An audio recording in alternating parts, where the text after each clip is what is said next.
The senator from Utah. Mr. President, I have received letters from my constituents all over Utah who are scared, angry, and confused about the changes they're already facing under Obamacare.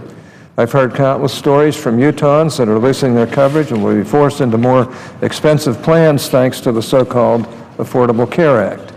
One such story came from Kathy in Salt Lake City.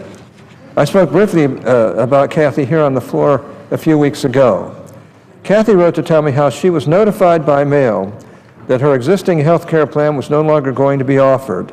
Instead, she was presented with an Obamacare compliant policy that will increase her deductible from $3,000 to $5,000, increase her copays for doctor visits to 30%, and increase her copays for prescription drugs for as much as 50%.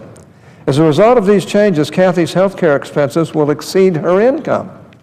To quote Kathy, quote, "The claim that only substandard policies were canceled is a lie.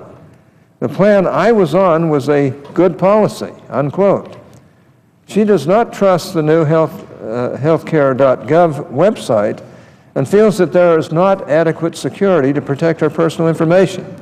In her words, quote, "I wouldn't touch the exchange with a 10-foot pole," unquote. She is not alone in feeling this way, which spells trouble for these new health care exchanges and for the President's health law.